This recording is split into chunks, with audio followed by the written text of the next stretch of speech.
ನಮಸ್ಕಾರ, ನೀವು ನೋಡ್ತಾ ಇದ್ದೀರಾ ನ್ಯೂಸ್ 18 30 ನಿಮಿಷ 30 ಸುದ್ದಿ ವಿಶೇಷ ಬುಲೆಟಿನ್ಗೆ ಸ್ವಾಗತ. ನಾನು ಚೇತನ್ ಹೂಗಾರ್, ಹಾಗೇನೆ ನನ್ನ ಜೊತೆ ನನ್ನ senior colleague Navitha Jain. Yes ವೀಕ್ಷಕರು, ಬೆಳಗಿಂದ ಆಗಿರುವಂತಹ ವಿದ್ಯಮಾನಗಳ ಪ್ರಮುಖ 30 ಸುದ್ದಿಗಳನ್ನ ಒಂದೊಂದಾಗಿ ನೋಡ್ತಾ ಹೋಗೋಣ. ದೇಶ ವಿಭಜನೆ ಹೇಳಿಕೆ ನೀಡಿರುವವರ ಗುಂಡಿಕ್ಕಿ ಕೊಲ್ಲುವ ಕಾನೂನು ತರಬೇಕು ಎಂದು ಹೇಳಿಕೆ ನೀಡಿರುವಂತಹ ಬಿಜೆಪಿ ಹಿರಿಯ ಮುಖಂಡ ಕೆಎಸ್ ಈಶ್ವರಪ್ಪ ವಿರುದ್ಧ ಎಫ್ಐಆರ್ ದಾಖಲಾಗಿದೆ. ದಾವಣಗೆರೆ ಹಾಗೂ ಬೆಂಗಳೂರಿನ ಯಶವಂತಪುರ ಪೊಲೀಸ್ ಠಾಣೆಯಲ್ಲಿ ಪ್ರಕರಣ ದಾಖಲಾಗಿವೆ. ದಾವಣಗೆರೆಯ ನಿಜಲಿಂಗಪ್ಪ ಬಡಾವಣೆಯ ನಿವಾಸಿ ಹನುಮಂತ ಹಾಗೂ ಯಶವಂತಪುರ ಬ್ಲಾಕ್ ಕಾಂಗ್ರೆಸ್ ಅಧ್ಯಕ್ಷ ಶಶಾಂಕ್ ಎಂಬುವವರು ಈಶ್ವರಪ್ಪ ವಿರುದ್ಧ ದೂರನ್ನ ಕೊಟ್ಟಿದ್ದಾರೆ. ಈಶ್ವರಪ್ಪಗೆ ದಾವಣಗೆರೆ ಬಡಾವಣೆಯ ಪೊಲೀಸ್ ಠಾಣೆಯ ಪೊಲೀಸರು ನೋಟಿಸ್ ಅನ್ನ ಕೊಟ್ಟಿದ್ದಾರೆ. ಫೆಬ್ರವರಿ 15ರಂದು ಖುದ್ದು ಠಾಣೆಗೆ ಹಾಜರಾಗಬೇಕು ಅಂತ ಮಾಹಿತಿ ನೀಡಬೇಕು ಅಂತ ಸೂಚನೆ ಕೊಟ್ಟಿದ್ದಾರೆ. ಈ ಬಗ್ಗೆ ಮಾತನಾಡಿರುವ ಈಶ್ವರಪ್ಪ, ನನಗೆ 100 ನೋಟಿಸ್ ಬಂದರೂ ಕೂಡ ಹೆದರೋದಿಲ್ಲ. ದೇಶ ವಿಭಜನೆ ಬಗ್ಗೆ ಮಾತನಾಡಿದವರಿಗೆ ನೋಟಿಸ್ ಕೊಡ್ಲಿ, ನೋಟಿಸ್ಗಳಿಂದ ನನಗೇನು ಮಾಡೋಕ್ಕಾಗಲ್ಲ ಅಂತ ಹೇಳಿದ್ದಾರೆ.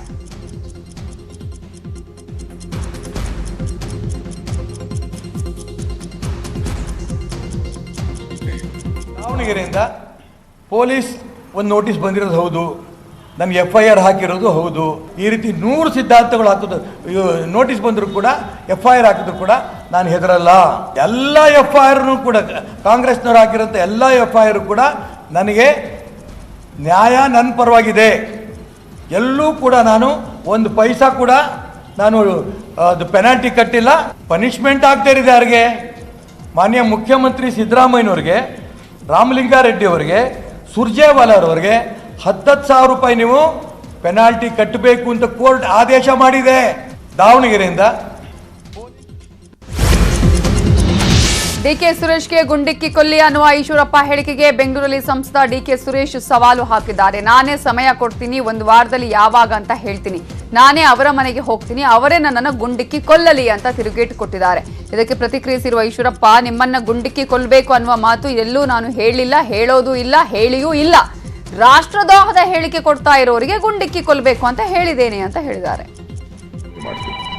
ನಾನು ಒಂದು ತೀರ್ಮಾನಕ್ಕೆ ಬಂದಿದ್ದೇನೆ, ತಾವು ಸಮಯ ಕೊಟ್ಟರೆ ಬೇರೆಯವರೆಲ್ಲ ಯಾಕೆ ಗುಂಡಿ ಕೊಲ್ಲಬೇಕು? ಈ ಕರ್ನಾಟಕದ ಕನ್ನಡದ ನೆಲಕ್ಕೋಸ್ಕರ, ಕನ್ನಡಿಗರಿಗೋಸ್ಕರ ನಾನೇ ಬಂದು ನಿಮ್ಮ ಮುಂದೆ ನಿಂತ್ಕೋಬೇಕು ಅಂತಿದ್ದೀನಿ. ಸಮಯ ಕೊಡ್ತೀನಿ, ತಿಳಿಸ್ತೀನಿ, ಬಂದು ನಿಲ್ತೀನಿ.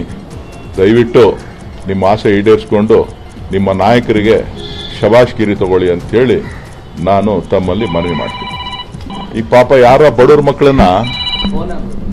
ಮಕ್ಕಳನ್ನ ಈ ಥರ ರೊಚ್ಚಿಗೇಳಿಸಿ ಅವ್ರ ಮೇಲೆ ಕೇಸ್ ಹಾಕ್ಸಿ ಅವ್ರನ್ನ ಬಾವಿಗೆ ತಳ್ಳಿ ನೋಡೋ ಬದಲು, ಪಾಪ ಮಹಾನ್ ನಾಯಕರು, ಸೊ ಅವರ ನಾಯಕರಿಗೆ, ಅವರ ನಾಯಕತ್ವಕ್ಕೆ, ಅವರ ಇದಕ್ಕೆ ಒಂದು ಇದನ್ನ ಕೊಡಬೇಕು, ಶಬಾಷ್ಗಿರಿ ತಗೋಬೇಕು. ಸೊ ಯಾಕೆ ಅಲ್ಲಿ ಇಲ್ಲಿ ಯಾಕೆ ಹುಡ್ಕಕ್ಕೆ ಹೋಯ್ತೀರಿ? ನಾನೇ ನಿಮ್ಮ ಮನೆ ಹತ್ರಕ್ಕೆ ಬರ್ತೀನಿ, ಸಮಯ ಅತಿ ಶೀಘ್ರದಲ್ಲೇ ಇನ್ನೊಂದು ವಾರದೊಳಗಡೆ ನಿಗದಿ ಮಾಡಿ ನಿಮ್ಮನ್ನ ಭೇಟಿ ಮಾಡ್ತೀನಿ. ಸಿದ್ಧರಾಗಿದ್ದೀರಿ? ಯಾವ ಗುಂಡಿಕ್ತಿರೋ, ಕೊಲ್ಲಿಸ್ತಿರೋ ನೋಡೋಣ. ಎಲ್ಲೂ ಕೂಡ ಪುಣ್ಯಕ್ಕೆ ದೇಶದ್ರೋಹಿಗೆ ಈಶ್ವರಪ್ಪ ಅಂತ ಹೇಳಿಲ್ಲ. ಬಾಯಿ ಬಂದಂಗೆ ಮಾತಾಡ್ತಾರೆ. ಈ ರೀತಿ ಒಬ್ರಿಗೊಬ್ರು ಮತ್ತೆ RSS ಮಧ್ಯೆ ತಂದಿದ್ದಾರೆ. RSS ಇವರಿಗೆ ಇದೇ ರೀತಿ ತರಬೇತಿ ಕೊಟ್ಟಿದ್ದ. ಗುಂಡಿಟ್ಟು ಕೊಲ್ಲಿ ಡಿಕೆ ಸುರೇಶ್ಗೆ ಅನ್ನೋಂಥ ಪ್ರಶ್ನೆ ಎಲ್ಲೂ ಉದ್ಭವ ಆಗಿಲ್ಲ, ಎಲ್ಲೂ ಹೇಳೂ ಇಲ್ಲ. ನೇರವಾಗಿ ಹೇಳಿರೋದೇನು, ಈ ರೀತಿ ರಾಜ್ಯದ ದಕ್ಷಿಣ ಭಾರತದ ರಾಜ್ಯಗಳ ಸಪರೇಟ್ ರಾಷ್ಟ್ರವಾಗಿ ನಾವು ಡಿಮ್ಯಾಂಡ್ ಇಡ್ತೀವಿ ಅನ್ನೋಂಥ ಮಾತು ಹೇಳಿದಂಥ ಡಿಕೆ ಸುರೇಶ್ ಬಗ್ಗೆ ಪ್ರಧಾನಮಂತ್ರಿಯವರು ಇಂಥ ರಾಷ್ಟ್ರದ್ರೋಹಿಗಳ ಬಗ್ಗೆ ದಯವಿಟ್ಟು, ಮತ್ತು ಅದು ಪದ ಶಾಸ್ತ್ರಾಂಗ ನಮಸ್ಕಾರಗಳನ್ನು ಸಲ್ಲಿಸ್ತಿದ್ದೀನಿ ಪ್ರಧಾನಮಂತ್ರಿಗಳಿಗೆ, ಕಾನೂನಿನಲ್ಲಿ ಈ ರೀತಿ ಹೇಳಿಕೆ, ದೇಶದ ವಿಭಜನೆ ಮಾಡೋಂಥ ವ್ಯಕ್ತಿಗಳಿಗೆ ಗುಂಡಿಟ್ಟು ಕೊಲ್ಲಂಥ ಕಾನೂನು ತನ್ನಿ ಅನ್ನೋಂಥ ಒತ್ತಾಯ ನಾನು ಮಾಡಿದ್ದೇನೆ. ಡಿಕೆ ಸುರೇಶ್ ಗುಂಡಿಕ್ಕಿ ಕೊಲ್ಲಿ ಎಂಬ ಈಶ್ವರಪ್ಪ ಹೇಳಿಕೆ ಬಗ್ಗೆ ಬೆಂಗಳೂರಿನಲ್ಲಿ ಮಾತನಾಡಿದ ಸಿಎಂ, ಆ ಬಗ್ಗೆ ನಾನು ಮಾತನಾಡೋದಿಲ್ಲ, ಅವರ ಹೇಳಿಕೆಯಲ್ಲಿ ತಪ್ಪಿದ್ರೆ ಏನ್ ಕಾನೂನು ಕ್ರಮ ತೆಗೆದುಕೊಳ್ಬೇಕು ಅದನ್ನ ಮಾಡ್ತೇವೆ ಅಂತ ಹೇಳಿದ್ದಾರೆ.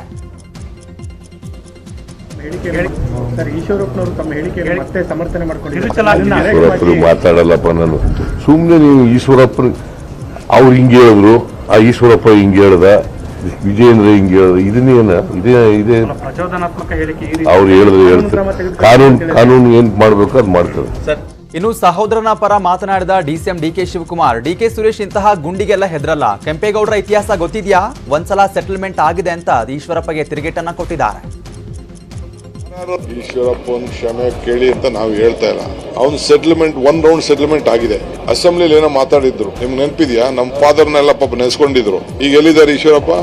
ಯಾರು ನಮ್ಮ ಸುದ್ದಿಗೆ ಬಂದಿದ್ದಾರೆ ಅವ್ರದ್ದೆಲ್ಲ ಒಂದೊಂದು ಸ್ಟೇಜ್ ಸೆಟ್ಲ್ಮೆಂಟ್ ಆಗ್ತಾ ಇದೆ ಅಂತ ಆಯ್ತಾ. ನಾವೇನು ಈಶ್ವರಪ್ಪನ ಯಾವ ಸೆಟ್ಲ್ಮೆಂಟ್ ಕೇಳಿ ಗುಂಡಿಗೆ ಕೊಲ್ತೀನಿ ಅಂತ ಕೊಲ್ಲಿ ಬಿಡಿ. DK ಸುರೇಶ್ ಈ ಗುಂಡಿಗೆ ಇವಕ್ಕೆಲ್ಲ ಎದುರೋ ಬ್ಲಡ್ ಅಲ್ಲ ಅದು. ಇಂಥವ್ರು ನಾವು ರಾಜಕಾರಣ ಮಾಡಬೇಕಾದವರು ಹಿಂದೆ ಹೇಳಿದ್ದೀನಿ, ಹುಲ್ಲುಗಾಡಿನೂ ಹಿಡ್ಕೊಂಡು ಬರಲಿಲ್ಲ, ಕಿವಿ ಮೇಲೆ ಹೂವು ಹಿಡ್ಕೊಂಡು ಬರಲಿಲ್ಲ. 100 ನೋಟಿಸ್ಗೂ ಹೆದರಲ್ಲ ಎಂದ ಈಶ್ವರಪ್ಪಗೆ ತಿರುಗೇಟು ಕೊಟ್ಟಿರುವಂತಹ ಸಚಿವ ಪ್ರಿಯಾಂಕ್ ಖರ್ಗೆ ಅವ್ರು ಯಾಕಷ್ಟು ಹೆದರುತ್ತಿದ್ದಾರೆ? ಈಶ್ವರಪ್ಪ ಹೇಳಿಕೆಗೆ ಅವರ ಪಕ್ಷದಲ್ಲೇ ಕವಡೆ ಕಾಸಿನ ಕಿಮ್ಮತ್ತಿಲ್ಲ ಅಂತ ಹೇಳಿದ್ದಾರೆ. ಹೆದರೋದಿಲ್ಲ ಅಲ್ಲ, ಬಿಟ್ಬಿಡಿ. ಮತ್ತೆ ಯಾಕೆ ಪದೇ ಪದೇ ಬಂದು ಹೆದರೋದಿಲ್ಲ ಅಂತ ಹೇಳ್ತಾರೆ? ಸುಮ್ಮನೆ ಕೂಡಬೇಕಲ್ಲ. ನೀವು ಒಬ್ಬರು ಮಾಜಿ DCM ಆಗಿಬಿಟ್ಟು ಯಾರ್ಯಾರು ಏನೋ ಮಾತಾಡಿದ್ರೆ ನೀವು ಗುಂಡು ಹಾಕಿ ಹೊಡೆಯುವಂಥ ಕಾನೂನು ತರಬೇಕು ಅಂತ ಹೇಳಿದ್ರೆ ನಿಮ್ಮಲ್ಲಿ ಎಷ್ಟು ವಿವೇಕತನ ಇದೆ ಅಂತ ತೋರಿಸುತ್ತೆ. ಒಂದನೇದು. ಎರಡನೇದು, ನಾನು ನಿನ್ನೆನೂ ಕೂಡ ಹೇಳಿದ್ದೀನಿ, ಅವ್ರ ಮಾತಿಗೆ ತಾವು ಯಾಕೆ ಅಷ್ಟು ಗಂಭೀರವಾಗಿ ತಗೋತೀರಾ? ಅವ್ರ ಆಟಕ್ಕೆ ಕುಂಟು ಲೆಕ್ಕಕ್ಕಿಲ್ಲ. BJPನಲ್ಲೇ ಅವ್ರ ಮಾತಿಗೆ ಕವಡೆ ಕಾಸು ಕೀಮತ್ತಿಲ್ಲ. ಅವರು ವಾಲಂಟ್ರಿ ರಿಟೈರ್ಮೆಂಟ್ ತೊಗೊಂಡಾಗಿದೆ. ಇನ್ವಾಲಂಟ್ರಿ ರಿಟೈರ್ಮೆಂಟ್, ಕ್ಷಮಿಸಬೇಕು, ಇನ್ವಾಲಂಟ್ರಿ ರಿಟೈರ್ಮೆಂಟ್ ಮಾರ್ಗದರ್ಶಕ ಮಂಡಳದಲ್ಲೂ ಕೂಡ ಅವರಿಗೆ ಅವಕಾಶ ಸಿಕ್ಕಿಲ್ಲ. ಯಾಕಷ್ಟು ಸೀರಿಯಸ್ ತಗೋತಾ ಇದ್ರೆ ಅವರಿಗೆ ಅರ್ಥ. ನಾವೆಲ್ಲ ಗಾಂಧಿ ತತ್ವದವರು, ಅಂತಹ ಮಾತು ಈಶ್ವರಪ್ಪನವರ ಸಂಸ್ಕೃತಿ ತೋರಿಸುತ್ತದೆ. ನಾವು ಗಾಂಧಿ ತತ್ವದವರು, ಅವರು ಗೂಡ್ಸೆ ತತ್ವದವರು. ಗುಂಡಿಕ್ಕಿ ಕೊಲ್ಲಿ ಅನ್ನೋರು ಮೂರ್ಖರು ಅಂತ ಕಾಂಗ್ರೆಸ್ ಶಾಸಕ ಪ್ರಸಾದ್ ಅಬ್ಬಯ್ಯ ಹುಬ್ಬಳ್ಳಿಯಲ್ಲಿ ಹೇಳಿದ್ದಾರೆ. ಅಲ್ಲ, ಈಗ ಈಶ್ವರಪ್ಪ ಅವರ ಸಂಸ್ಕೃತಿನೇ ಅದಿದೆ. ಅವರು ಭಾಳ ಮಾತಾಡಿದರೆ ಕಲ್ಚರು, ಸಂಸ್ಕೃತಿ, ಸಂಪ್ರದಾಯ ಎಲ್ಲ ಮಾತಾಡ್ತಾರೆ.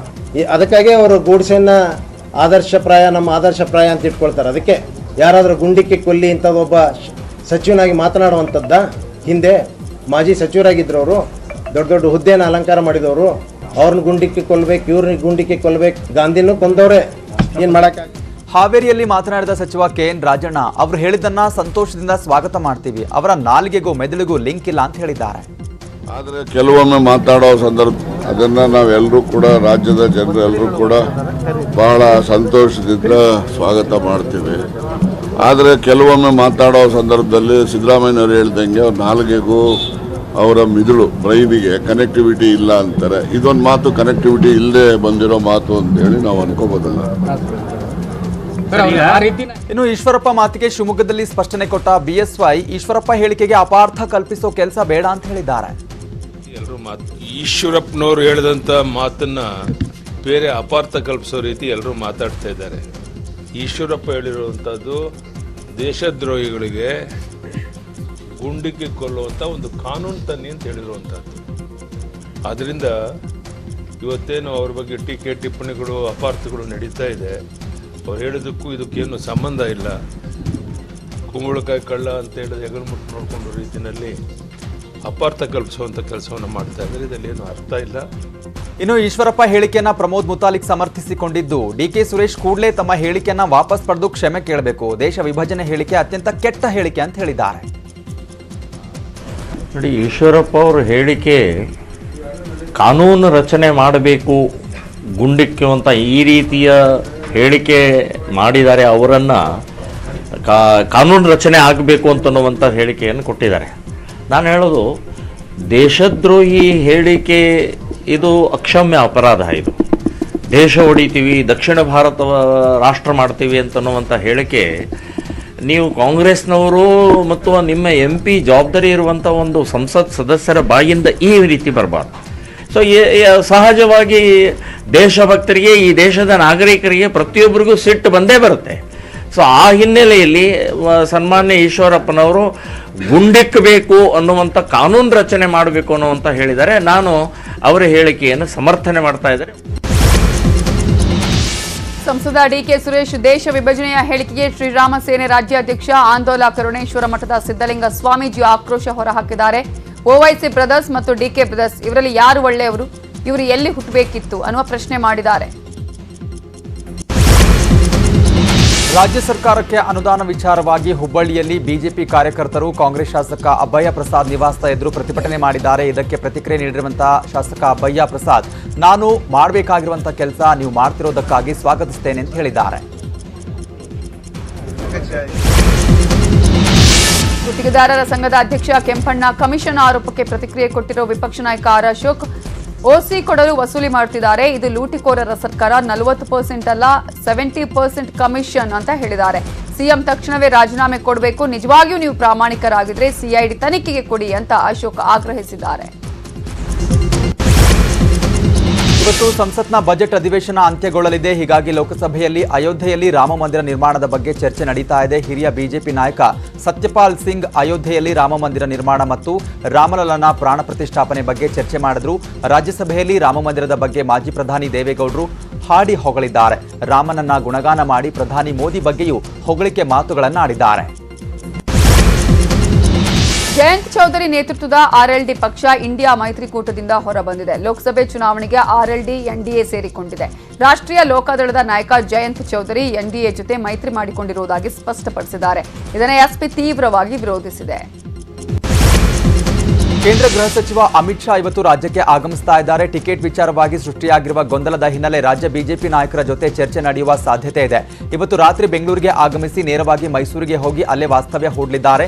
ನಾಳೆ ಬೆಳಗ್ಗೆ 11 ಗಂಟೆಗೆ ಚಾಮುಂಡಿ ಬೆಟ್ಟಕ್ಕೆ ಭೇಟಿ ನೀಡಿ ನಾಡದೇವತೆ ಚಾಮುಂಡೇಶ್ವರಿ ದರ್ಶನ ಪಡೆದು ಪೂಜೆ ಸಲ್ಲಿಸಲಿದ್ದಾರೆ.